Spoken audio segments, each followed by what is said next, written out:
आपल्या लोकांची आपली वाहिनी एबीडी न्यूज मराठी। अंबरनाथमध्ये पालिकेच्या शाळेच्या जागेत अनधिकृतपणे उभारण्यात आलेल्या मदरशाला महावितरणने वीज मीटर दिल्याचं समोर आलं होतं। यानंतर मनसेनं आज महावितरण अधिकाऱ्यांची भेट घेत अनधिकृत मदरशाला वीज मीटर कसं काय दिलं असा सवाल विचारला। त्यावर आजच्या आज अनधिकृत मदरशाची पाहणी करून वीज पुरवठा खंडित करू असं आश्वासन महावितरण अधिकाऱ्यांनी दिले। अंबरनाथमध्ये नगरपालिकेच्या लोकल बोर्ड शाळेच्या जागेत अनधिकृतपणे मदरसा उभारण्यात आला आहे। हा मदरसा पालिकेच्या जागेत असल्यामुळे पालिकेने त्याला कोणत्याही प्रकारची NOC देणं शक्यच नाही। मात्र तरीही या मदरशाला विजेचं मीटर लागलेलं असल्यामुळे महावितरणच्या कारभारावर प्रश्नचिन्ह निर्माण झालं होतं।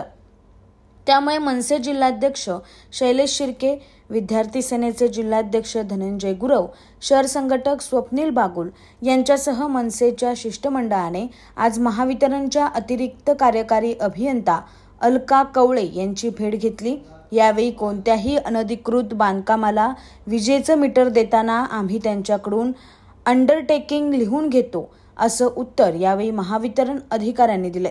मात्र पालिकेच्या जागेत झालेल्या या अनधिकृत बांधकामाला मीटर कसं काय दिलं असा सवाल मनसेने विचारल्यानंतर या मदरशाची पाहणी करून आजच्या आज वीज पुरवठा खंडित केला जाईल असं आश्वासन महावितरणच्या अतिरिक्त कार्यकारी अभियंत्या अलका कवळे यांनी मनसेच्या शिष्टमंडळाला दिलं आहे।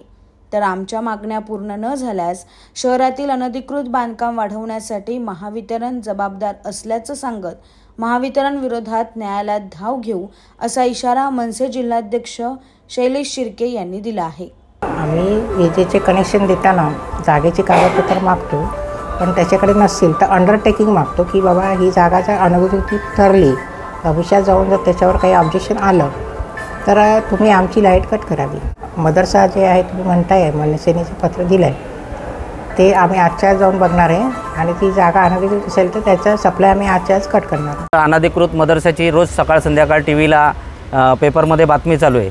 तर मॅडमला आज आम्ही दाखवून दिलं का या मदरसाला जर नगरपालिका अनधिकृत बोलते, नगरपालिकेने कोणतीही NOC न देता तुम्ही त्याला कोणत्या बेसवर मीटर दिलं त्याची माहिती आम्हाला 7 दिवसात देण्यात यावी आणि ज्या अधिकाऱ्यांनी चुकीच्या पद्धतीने मीटर दिलं असेल त्याच्यावर कारवाई करावी। आमची मागणी मान्य नाही झाली तर आम्ही MSEBच्या अगेन्स्टमध्ये कोर्टात दावा दाखल करू का अनधिकृत प्रॉपर्ट्यांना या प्रोत्साहन दिल्यामुळे शहरं भकास होत आहेत म्हणून।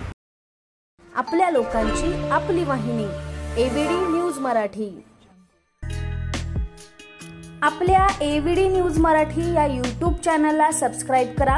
तसेच तुमच्या आजूबाजूच्या परिसरात घडणाऱ्या घटना आमच्यापर्यंत पोहोचवण्यासाठी व जाहिरातीसाठी एबीडी न्यूज मराठीला संपर्क साधा।